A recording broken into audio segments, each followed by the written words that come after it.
याचा काही भाग आपण अगोदरच्या तासिकेमध्ये पाहिलेला आहे. काल म्हणजे अगोदरच्या तासिकेमध्ये सांगितल्याप्रमाणे इट इज अ बॅलड, पोवाडा या काव्य प्रकारामध्ये मोडणारी कविता आहे. आणि बॅलड कशी असतात, it is a funny, dramatic and romantic असतात. It is a based on the good romantic things. So particularly the event, particularly the incident taken from this poem from the 14th century. 14व्या शतकात हा प्रसंग प्रस्तुत कवितेमध्ये Robert Saudi यांनी हाताळलेला आहे. अगोदरची काही कडवं आपण पाहिलेली आहेत. His eyes was on the Inchcape float. Quoth he, my man, put out the boat and row me to the Inchcape rock, and I will collect the abbot of Aberthrop. की अगोदरच्या कडव्यामध्ये सांगितल्याप्रमाणे जो सर रात rover आहे त्याची नजर मात्र त्या हिरव्यागार अथांग पसरलेल्या समुद्रामध्ये एक घनदाट अशा प्रकारचा एक ठिपका आहे. तो ठिपका म्हणजे काय आहे तर इंचकेप रॉकवर लाकडी फळीवर बसवलेली ती बेल आहे. त्याच्यावरती आता त्या रालची नजर पडते आहे आणि मग राल त्याच्या माणसांना त्या ठिकाणी आदेश देतोय, his eyes on the Inchcape float, की त्या इंचकेप फ्लोटवर त्या तरंगणारी ती बेल त्या ठिकाणी त्या रालला दिसते आहे. मग कोथ ही, आता कोथचा अर्थ काय होतो बाळा, सेड. सेड म्हणजे म्हणाला, कोथ म्हणजे म्हणाला. कोथ ही माय मॅन पुट आउट द बोट, कोथ ही माय मॅन पुट आउट द बोट. आणि मग त्याच्या जहाजावर असणाऱ्या माणसांना तो राल रोहन म्हणाला, हे माझ्या माणसांनो एक बोट काढा, एक बोट काढा, and row me to the Inchcape rock. आणि मला कुठे घेऊन चला, row me to the Inchcape rock, की त्या अथांग पसरलेल्या समुद्रामध्ये मला जो काही घनदाट ठिपका दिसतोय, काळाशार ठिपका मला दिसतोय, त्याला डार्कर स्पेक्ट असं म्हटलं होतं. त्या डार्कर स्पेक्टने मला घेऊन चला. आणि तो माणसांना आदेश देतो. मोठ्या जहाजावर एक छोट्या छोट्या नावा असतात, त्यातली एक छोटी नाव त्या ठिकाणी काढण्यात आली, and I will plague the abbot of Aberbrothok. आणि मग या ठिकाणी उद्देश व्यक्त करतो, त्याचं ध्येय या ठिकाणी व्यक्त करतोय. सर राल रोवर काय म्हणतोय, I will plague the abbot of Aberbrothok, की प्लेग म्हणजे काय, causing pain. Today I would like to give a pain to a good nature person, that is the abbot of Aberbrothok. Abbot of Aberbrothok is the man who place that Inchcape bell on the Inchcape rock, की त्याला मी आज यातना देणार आहे, त्याला मी आज काय देणार आहे, दुःख देणार आहे. की ही इंचकेप बेल कोणी बसवलेली होती, तर अबॉट ऑफ एबरथ्रॉप यांनी बसवलेली होती. कशासाठी, to save the life of many people, की अनेक लोकांचे जीवन वाचवण्यासाठी. टू सेव्ह द पीपल, लोकांना वाचवण्यासाठी एक चांगलं काम अबॉट ऑफ एबरथ्रॉपने केलेलं असते. परंतु सर राल रोवर हा जो व्यक्ती असतो, तो व्यक्ती कसा असतो, विकेड माइंडेड आहे. कसा आहे, विकेड माइंडेड आहे. आणि मग चांगलं जर कोणी केलं असेल तर ते वांगलं करणारा हा व्यक्तिमत्व आहे. आणि म्हणून तो म्हणतो, I will play the abbot of Aberbrothok, की मी आता अबॉट ऑफ एबरथ्रॉपला दुःख देणार आहे, यातना देणार आहे. द बोट इज लोवर्ड, सांगितल्याप्रमाणे, आदेश दिल्याप्रमाणे बोट इज लोवर्ड. एक छोटीशी बोट त्या मोठ्या जहाजावरून काढण्यात आली, त्या पाण्यामध्ये टाकण्यात आली. The boatman row and to the Inchcape rock they go. आणि मग त्या छोट्याशा बोटमध्ये बसून तो सर राल रोवर एका बोटमॅन सोबत त्या इंचकेप रॉकच्या दिशेने गेला.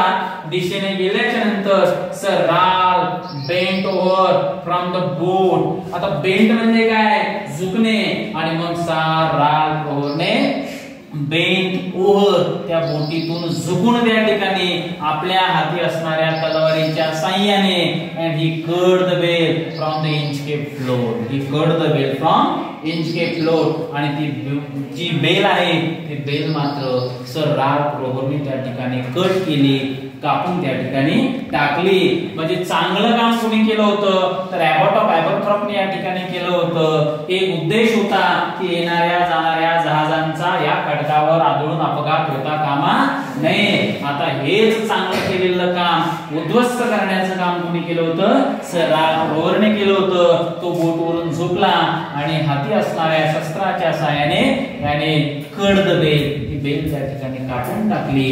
बेल कापून टाकल्याच्या नंतर down sank the bell with a gurgling sound. Down sank the bell with a gurgling sound.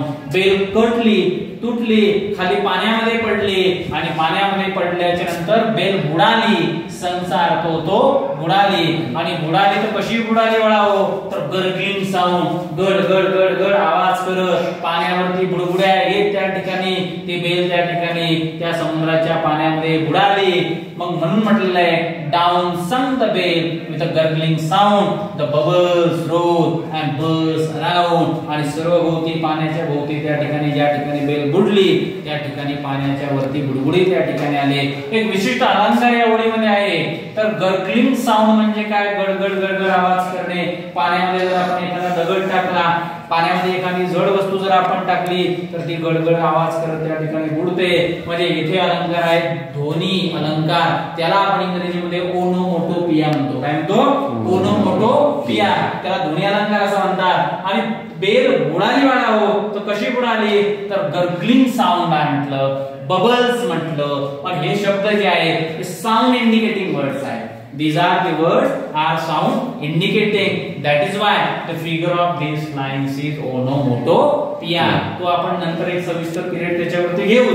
परंतु बेल बुडाली, आता कशी बुडाली, तर गड गड गड आवाज करत त्या ठिकाणी बुडाली.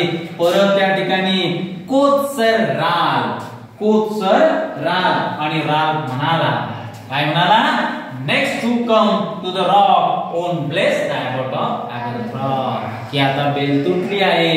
इंचके टॉप वरची बेल आता वॉर्निंग बेल होती, धोक्याची सूचना देणारी बेल होती, अनेकांचा प्राण वाचवणारी बेल होती. आणि तो आनंद व्यक्त करतो आहे आणि म्हणतो आहे next to come to the rock, की आता या रॉकच्या दिशेने जो कोणी आता येईल, मी गेल्याच्या नंतर जो कोणी येईल तो आता अबोरथॉपचं नाव काढणार नाही. कारण येतील, धडकतील, त्या खडकावरती आदळतील, मरण पावतील, कोणी शिल्लक उरणार नाही. आणि म्हणून आता अबोरथॉपला कोणी आशीर्वाद देणार नाही, त्याची कोणी ऋण व्यक्त करणार नाही, त्याच्याविषयी कोणी सदिच्छापर बोलणार नाही, त्याच्याविषयी कोणी चांगले उद्गार काढणार नाही. असं कोण म्हणाला, राल रोवर म्हणाला.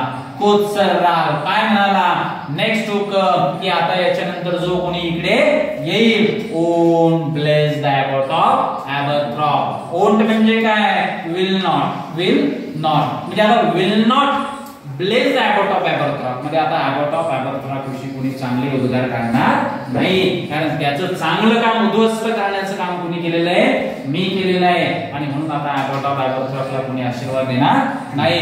Sir Ralph the rover sail away, he scored the sea for many a day.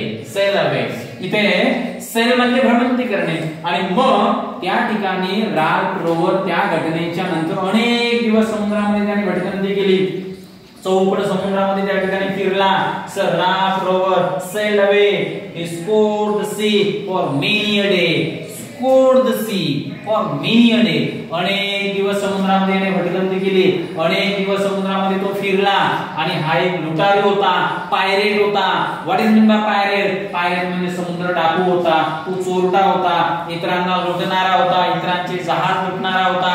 आणि म्हणून समुद्रामध्ये अनेक दिवस फिरल्याच्या नंतर and now grown rich with a plunder store म्हटलं, grown rich with a plunder store. आणि मग आता प्लंडर स्टोर म्हणजे काय बाळाओ, लुटेड वेल्थ, लुटेड वेल्थ म्हणजे लोकांना लुटून कमवलेली संपत्ती. आणि या लोकांना लुटून कमवलेल्या संपत्तीने त्याचं जहाज आता पूर्णपणे भरल्या गेलं होतं, है ना. तो थोडक्यात रिच झाला होता. काय झाला होता, श्रीमंत झाला होता, ग्रोन रिच. आता श्रीमंत कष्टाने झाला का, नाही. कष्ट करून झाला का, तर नाही. बेमानी करून, लोकांची लुटमार करून तो त्याने श्रीमंत झाला. जहाजामध्ये ज्याही गोष्टी त्याने भरल्या होत्या त्या सगळ्या त्याने लोकांना लुटून कमवलेल्या होत्या, लोकांना लुटून त्या जहाजामध्ये भरलेल्या होत्या. आणि म्हणून त्याला म्हटलं बाळाओ स्प्लेंडर स्टोर. काय म्हटलं, स्प्लेंडर स्टोर. त्या चोरीच्या वस्तू होत्या आणि त्या चोरीच्या वस्तू लोकांना लुटमार करून कमवलेल्या वस्तू होत्या. आणि आता या चोरीच्या वस्तूंनी याचं पूर्णपणे जहाज भरलेलं होतं. अनेक दिवस समुद्रामध्ये भटकंती करली, अनेकांना लुटलं आणि आता जहाज भरलं. ही स्टीअर ही स्कोर फॉर द स्कॉटलंड शोर. आणि मग आता याने आपलं स्वतःचं जहाज या ठिकाणी स्कॉटलंडच्या समुद्र किनाऱ्याच्या दिशेने वळवलं. परतीच्या दिशेने वळवलं आणि म्हणून म्हटलेलं आहे स्टीअर is for Scotland sure.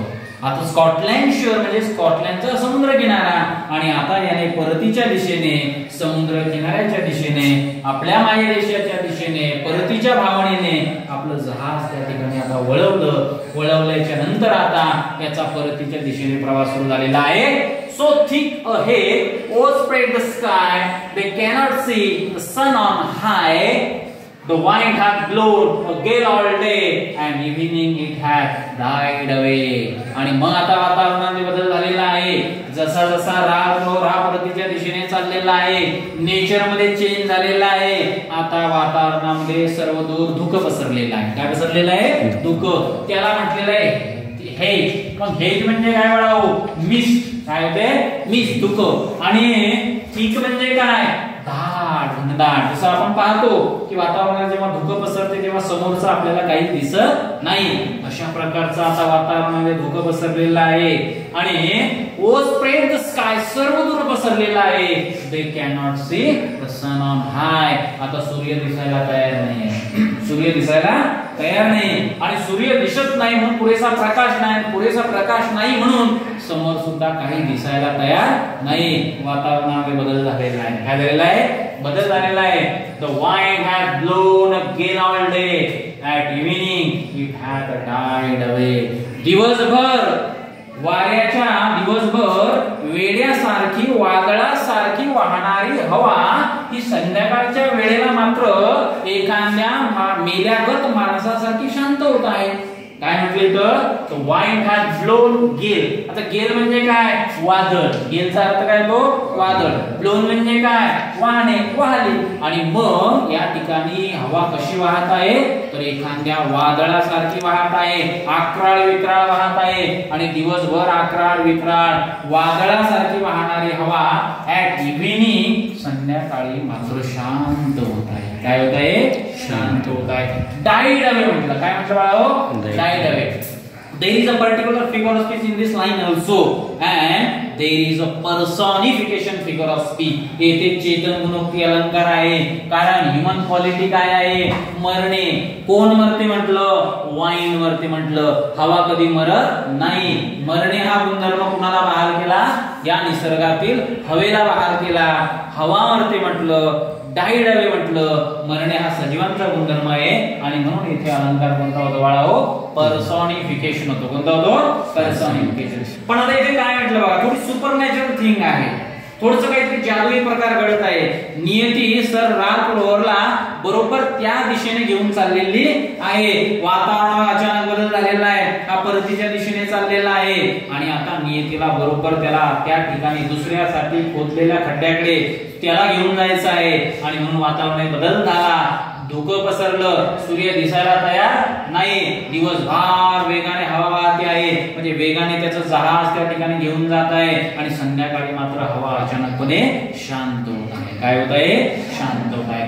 On the deck the rover takes his stand so dark it is they see no land. आणि मग त्या वातावरणामध्ये, बदलत्या वातावरणामध्ये सर रात रोवरनी आपलं जहाज नेमकं समुद्रामध्ये कुठे आहो? आपण कुठे आहो? Where we are in the wide spread sea. अथांग पसरलेल्या सागरामध्ये आपण कुठे आहो याचा अंदाज घेण्यासाठी आता रात रोवर कुठे चालला? Takes his stand. Deck. On the deck the rover takes his stand. Deck म्हणजे काय? The highest place on the ship आहे ना, जहाजावरची उंच जागा. त्या ठिकाणी आता रोवर चढला, उभा राहिला. So dark it is they see no land. आणि समोर मात्र काय होतं? डार्क होता, अंधार पसरलेला होता आणि दे सी नो लँड. आणि आता जमीन दूर दूर पर्यंत दिसत नव्हती. स्कॉटलँडचा किनारा दूर दूर पर्यंत दिसत नव्हता. त्याने पाहण्याचा प्रयत्न केला, आपला किनारा जवळ आलेला आहे का? आपण कुठे स्कॉटलँडच्या किनाऱ्याच्या जवळपास आलेलो आहे का? हे पाहण्याचा प्रयत्न केला, पण इतकं डार्क होतं, इतका अंधार होता की दे सी नो लँड, की त्याला मात्र काही दूर दूर पर्यंत म्हणजे समुद्राचा किनारा त्या ठिकाणी दिसायला तयार नव्हता. कोतसर रात. आणि मग अशा अवस्थेमध्ये कोत म्हणजे परत काय? सेट. आणि मग राल म्हणाला. काय म्हणाला? It will be lighter soon. It will be lighter soon, for there is the dawn of the rising moon. अलंकार येथे आहे बाळाओ पॅराडॉक्स आहे. काय आहे? पॅराडॉक्स आहे. पण अलंकार कोणता आहे तो बघ नंतर आपण पाहू. पण राल म्हणाला, काय म्हणाला? इट विल बी लाइटर सून. प्रवासी घाबरलेले आहेत, खलाशी घाबरलेले आहे, कारण वातावरणात बदल झालेला आहे. दिवसा वादळ वाहते आहे, जहाज वेगाने धावते आहे, संध्याकाळी हवा शांत होत आहे, जहाज एकाच जागी त्या ठिकाणी थांबते आहे. आणि मग समोर अंधार आहे, सर्वदूर अंधार पसरलेला आहे, काळोख आहे, समोर काही दिसायला तयार नाहीये. आणि म्हणून त्या प्रवाशांना म्हणजे थोडक्यात त्याच्या सहकार्यांना त्या ठिकाणी तो एक सकारात्मक ऊर्जा देण्याचा प्रयत्न करतो आणि काय म्हणतो? इट विल बी लाइटर सून. घाबरू नका, लवकरच प्रकाश होणार आहे. कारण ही अवस्था म्हणजे काय आहे? Dawn of the rising moon, म्हणजे चंद्र उगवण्याच्या अगोदरची ही अवस्था आहे. आता डॉन कुठे असते बाळाओ? सूर्य उगवण्याच्या अगोदर असते. सकाळी जेव्हा सूर्य उगवतो आणि सूर्य उगवण्याच्या अगोदर जे वातावरण असते आपण डॉन म्हणतो, पहाट म्हणतो आपण त्याला. काय म्हणतो? पहाट. आता चंद्र उगवण्याच्या अगोदरची पहाट असते का? ऍब्सर्ड आयडिया येते. काय आहे? ऍब्सर्ड आयडिया. आणि मग तेथे अलंकार होतो पॅराडॉक्स होतो. कोणता होतो? पॅराडॉक्स होतो. ते आपण डिटेल्स मध्ये पाहू. पण आता तो काय म्हणतो? घाबरू नका, लवकरच प्रकाश निर्माण होणार आहे, चंद्र उगवणार आहे. कारण ही जी अंधाराची अवस्था आहे ही कशी आहे? तर चंद्र उगवण्याच्या अगोदरची. चंद्र उगवण्याच्या अगोदरचा हा काळोख आहे, लवकरच चंद्र उगवणार आहे. घाबरू नका, है ना? म्हणजे धीर देण्याचा प्रयत्न करतोय. आणि म्हणून तो म्हणतो it will be lighter soon. लवकरच प्रकाश निर्माण होणार आहे. आणि there is a dawn of the rising moon. ही जी अवस्था आहे तर ही चंद्र उगवण्याच्या अगोदरची अवस्था आहे. हा जो काळोख आहे हा चंद्र उगवण्याच्या अगोदरचा काळोख आहे आणि चंद्र उगवणारच आहे. आशावादी आहे. काय आहे? आशावादी आहे. स्वतःलाही धीर देतो आहे आणि दुसऱ्यालाही थोडक्यात धीर देण्याचा प्रयत्न तो करतो आहे. Cannes here sed one the breakers roar. पण त्यातला एक म्हणाला, कान्स म्हणजे काय? Can not. कान्सचा अर्थ काय होतो बाळाओ? कॅनॉट. कॅनॉट. आणि मग तो काय म्हणतोय? Sed one. एक जण म्हणाला, Cannes here the breakers roar. आता लाटांच्या गर्जनांचा आवाज येत नाही आहे. लाटांच्या गर्जनांचा आवाज येऊ शकत नाहीये. Cannes here sed one the breakers roar. कशाचा आवाज येत नाही म्हटलेला आहे? तर ब्रेकर्स रोर. Breakers roar. ज्या लाटा एकमेकावरती आदळतात, गर्जना करतात, आवाज करतात, तो आवाज काही आता ऐकायला येत नाहीये. For meeting we should be near the shore. आणि मग एक जण अजून आशावादी विचाराने म्हणाला, मला असं वाटते मीटिंग. आता मीटिंगचा अर्थ काय होतो? I think. काय होतो? I think. मीटिंगचा अर्थ होतो आय थिंक. म्हणजे मीटिंग म्हणजेच काय? I think. मला असं वाटते की आपण समुद्र किनाऱ्याच्या जवळ. कुठे आहोत? मग meeting we should be near the road. आणि आता आपण समुद्र किनाऱ्याच्या जवळ असायला पाहिजे असं मला वाटते. कारण लाटांचा आवाज येत नाही आहे आणि मला असं वाटते की आपण आता समुद्र किनाऱ्याच्या जवळ असायला पाहिजे. Now where we are I cannot tell but I wish I could hear the Inchcape bell. पण तरी तो म्हणतो की मला असं वाटते आता आपण समुद्र किनाऱ्याच्या जवळ असायला पाहिजे. पण perfectly he cannot guess where we are. निश्चितपणे तो सांगू शकत नाही. आणि म्हणून तो म्हणतो now where we are I cannot tell but where we are I cannot tell. आता लाटांचा आवाज ऐकायला येत नाहीये. मला असं वाटतं आपण समुद्र किनाऱ्याच्या जवळ असायला पाहिजे. पण नक्की आता या अथांग पसरलेल्या समुद्रामध्ये आपण कुठे आहोत हे मी काही नक्की सांगू शकत नाहीये. Now where we are I cannot. Now where we are I cannot tell. राल म्हणाला का? नाही. तर रालचा जो एक सहकारी होता सेड वन, एक जण म्हणाला की लाटांचा आवाज येत नाहीये, मला असं वाटतंय आपण समुद्र किनाऱ्याच्या जवळ असायला पाहिजे. परंतु तरी सुद्धा now where we are I cannot tell, की नक्की आपण कुठे आहोत हे मात्र सांगू शकत नाही. आणि तो एक इच्छा व्यक्त करतो बघा. काय व्यक्त करतो? एक इच्छा व्यक्त करतो. अर्थ म्हणतो but I wish I could hear the inscape. पण माझी अशी इच्छा होती की इंचकेप वरती बेल ऐकायला यायला पाहिजे. आणि जर इंचकेपची बेल जर ऐकायला आली असती तर now where we are I can tell. जर बेलचा आवाज आला असता तर मी सांगू शकलो असतो की मी कुठे आहे, आपलं जहाज कुठे आहे हे निश्चित मी सांगू शकलो असतो. सर्वांच्या मनामध्ये भीती आहे, वातावरण बदललेलं आहे, घनदार अंधार आहे, सर्वकडे धुकं पसरलेलं आहे, सूर्य दिशेला तयार नाही, अंधार झालेला आहे. आणि म्हणून तो म्हणतो आय विश, माझी अशी इच्छा होती, I could hear the Inchcape bell, की इंचकेप रॉक वरती बसवलेली बेल ऐकायला यायला पाहिजे, ऐकायला यायला पाहिजे होती, आय कुड हिअर. परंतु आता त्या बेलचा आवाज ऐकायला येणार होता का? नाही, कारण ती बेल कुणी कट केली होती? Who cut that bell? Sir Ralph Rover himself cut that bell. ती दुसऱ्याचं वाईट करण्याच्या हेतूने सर रॅल्फ रोवरने ती बेल त्या ठिकाणी काढून टाकलेली होती. आणि मग they hear no sound, the swell is strong. They hear no sound, the swell is strong. आणि मग आता इंचकेप रॉकवर बसवलेली ती इंचकेप बेलच कापून टाकलेली असल्यामुळे कोणताच ध्वनी येत नव्हता. आणि मग आता अशात काय झालं बाळाओ? स्वेल इज स्ट्रॉंग, पाण्याच्या पातळीमध्ये वाढ झालेली होती, समुद्र खवळलेला होता. आणि स्वेल इज स्ट्रॉंग म्हटलं, पाण्याचा प्रवाह वाढलेला होता, समुद्राच्या पाण्याच्या पातळीमध्ये वाढ झालेली होती. Though the wind had fallen, they drifted along. आणि मग आता पाण्याच्या पातळीमध्ये वाढ झाली, समुद्र खवळलेला आहे. दाऊ सुपरनॅचरल एलिमेंट्स आहे, काहीतरी जादुई प्रकार घडतो आहे, सगळे घाबरलेले आहेत. कारण काय म्हटलेलं आहे? दाऊ. दाऊचा अर्थ काय होतो? जरी. Though the wind have fallen, they drift along. हवा मात्र शांत आहे, हवेमध्ये वेग नाहीये, पण ते ड्रिफ्ट अलोंग. पण जहाज मात्र यांचं पुढे पुढे चालते. कारण जहाजाच्या वेगाला उपयोगी काय असते? हवा असते. आणि मग इथे काय म्हटलं? Though the wind has fallen. Wind has fallen, हवा शांत आहे, वादळ नाहीये, समुद्राच्या पाण्याच्या पातळीमध्ये वाढ झालेली आहे, थोडक्यात समुद्र खवळलेला आहे, स्टॉर्म निर्माण झालेला आहे, हवा नाही. पण जहाज मात्र ड्रिफ्ट अलोंग, जहाज मात्र पुढे पुढे चाललंय, जहाज मात्र पुढे चाललंय, पुढे पुढे चाललेलं आहे. हे मात्र समजायला तयार नाही. सुपरनॅचरल एलिमेंट आहे. नियतीला आता त्यांना त्यांच्या कर्माची शिक्षा द्यायची आहे.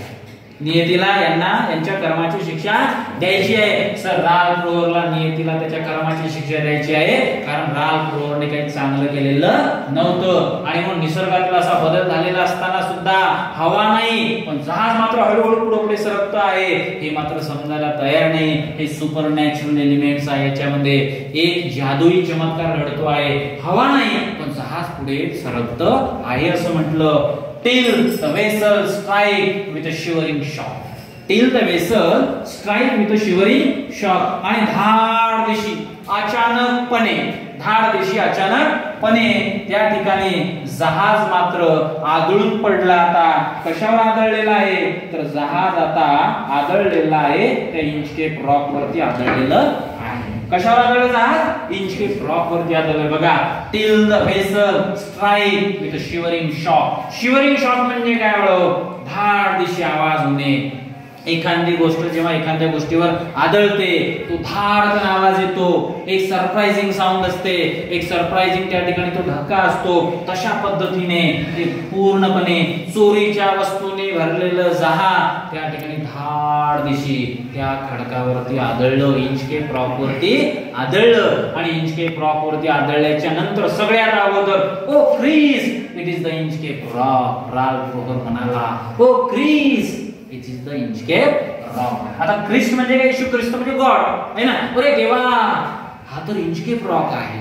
अरे देवा, हा तर काय आहे? इंचकेप रॉक वरती आहे. आपण कुठे आदळलेलो आहे? आता आपण कुठे येऊन टेकलेलो आहोत? आपण कुठे येऊन पडलेलो आहे? आपला अपघात कुठे झालेला आहे? तर इंचकेप रॉक वर झालेला आहे. कुठे झालेला आहे? Inchcape rock. म्हणजे सरप्राइजिंग त्या ठिकाणी थिंग व्यक्त केली. त्याने म्हटलं ओ क्रिस, ओ क्रिस. तेव्हा इथे सुद्धा एक अलंकार आहे, ऍपॉस्ट्रॉफी नावाचा अलंकार आहे. कोणता आहे? ऍपॉस्ट्रॉफी. जेव्हा एखादी म्हणजे सॉरो, जॉय ह्याच्या फिलिंग्स आहेत, अचानकपणे जेव्हा आपण व्यक्त करतो विथ एक्सक्लेमेशन मार्क. आता it is very easy to identify the apostrophe figure of speech. If you see any exclamation in that line, you can see that it is the, म्हणजे you can identify that it is the apostrophe figure of speech. कारण इथे काय आहे? Exclamation mark आहे, उद्गारवाचक चिन्ह आहे. तो अचानकपणे म्हणाला, अरे देवा, ठरून म्हणाला का जहाज धाड दिशे आदळलेला आहे आणि म्हणतो अरे देवा O Christ it is the Inchcape rock. अरे देवा हा तर काय आहे इंचकेप रॉक आहे. आणि मग आता नियतीने कुठे आणलेला आहे तर त्या इंचकेप रॉकवरच्या खडकावर आदळून ठेवलेलं आहे. म्हणजे जो खड्डा राल्फ रोवरने दुसऱ्यासाठी खोदला होता, दुसऱ्याचं वाईट व्हावं म्हणून हे कृत्य केलं होतं. कारण तो काय म्हणतो next to come to the rock won't place the abbot of Aberbrothok, की आता याच्या नंतर या खडकाकडे जो कोणी या रॉककडे जो कोणी तो आता अबॉट ऑफ एबर्थरॉकला आशीर्वाद देणार नाही, त्याच्याविषयी चांगलं बोलणार नाही, त्याच्याविषयी त्या ठिकाणी ऋण व्यक्त करणार नाही आणि अबॉट ऑफ एबर्थरॉकच्या पुण्याचा संचय होणार नाही. पण शेवटी आदळते कोण हा, म्हणजे we cannot run away from our destiny. If we do wrong the wrong will always happen with us. जसं पेरा तसं उगवेल. लोकांचं चांगलं चिता, लोक तुमच्याविषयी चांगलं चित्तील, चांगलं करा, चांगलं घडेल. इफ यू थिंक पॉझिटिव्ह तर positive will happen with you, है ना. दुसऱ्याविषयी जर पॉझिटिव्ह विचार केला तर तुमच्यासोबत सुद्धा पॉझिटिव्ह होईल. म्हणजे कर्मसिद्धांत या कवितेतून सांगितलेलं आहे. काय सांगितलेलं आहे कर्मसिद्धांत.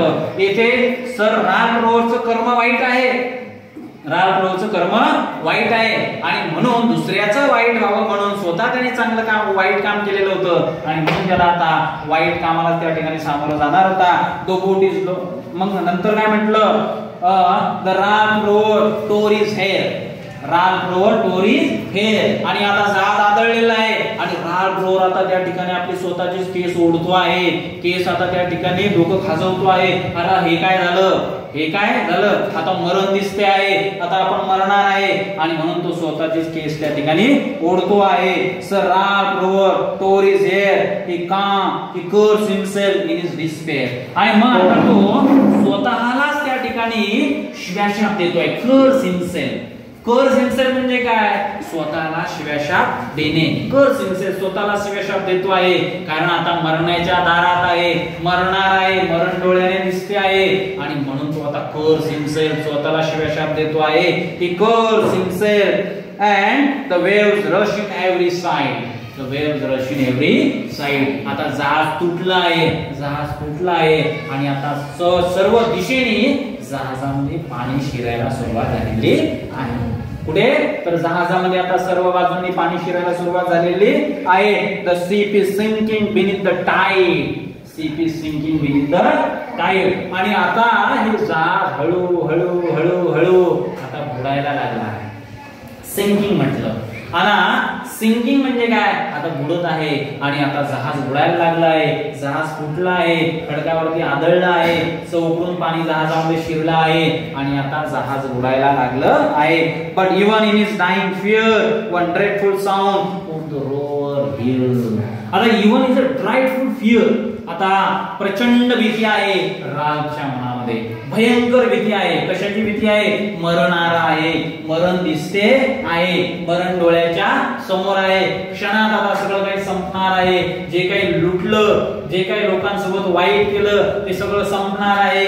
ज्या ठिकाणी लोकांसाठी खड्डा खोदला होता त्याच खड्ड्यामध्ये मी आता पडलो आहे आणि आता सगळं क्षणात नष्ट होणार आहे. ड्रेडफुल फिअर, ड्रेडफुल फिअर, भयंकर भीती आता त्याच्या मनामध्ये निर्माण झालेली आहे. Dreadful sound put the rover here. आणि अशाच प्रकारचा एक भयंकर ध्वनी त्या राल्फ रोवरला आता ऐकायला येतो आहे.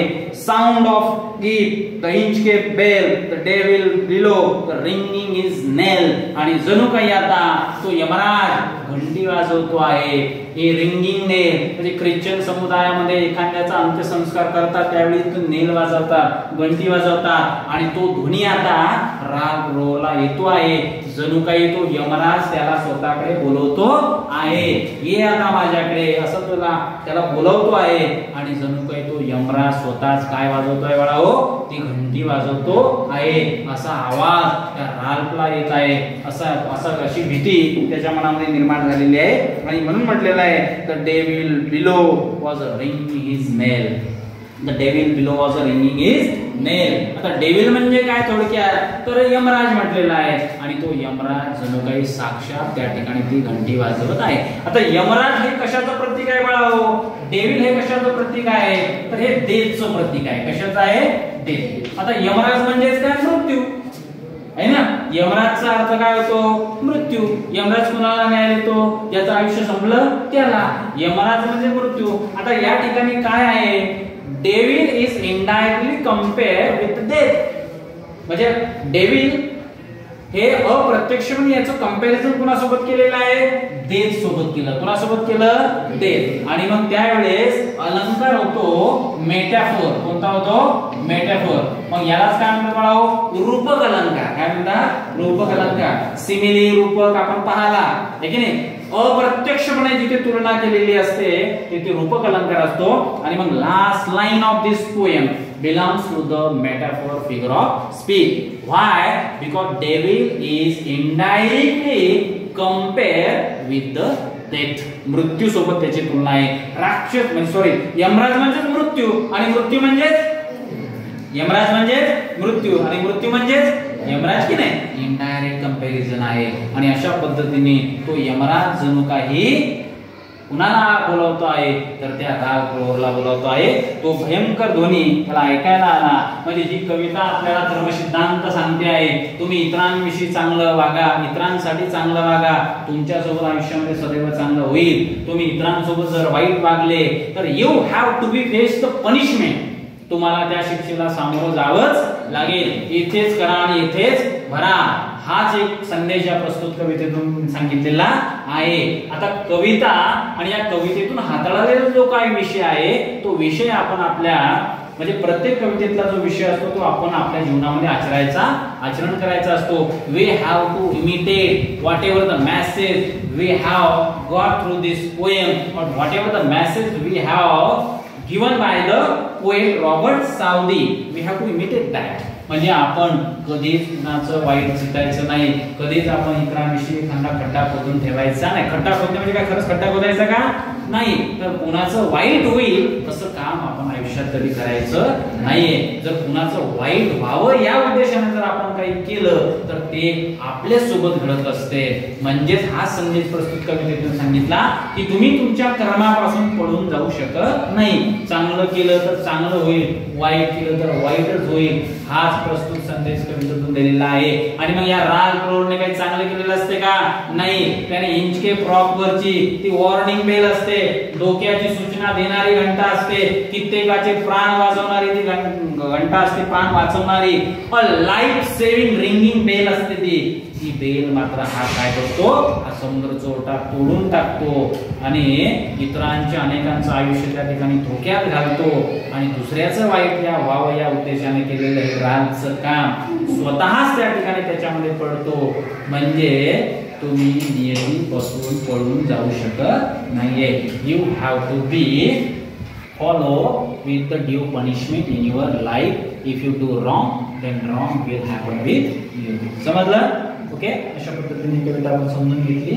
इन द नेक्स्ट पिरियड आपण फिगर ऑफ स्पीच याच्यामध्ये आलेले डिटेल्स फिगर ऑफ स्पीच त्या ठिकाणी समजून सांगेल. आता मी तुम्हाला धावतं सांगितलं याच्यामध्ये ॲपोस्ट्रॉफी आहे, याच्यामध्ये सिमिली आहे, याच्यामध्ये ॲलिस्ट्रेशन आहे, याच्यामध्ये पर्सॉनिफिकेशन आहे ना.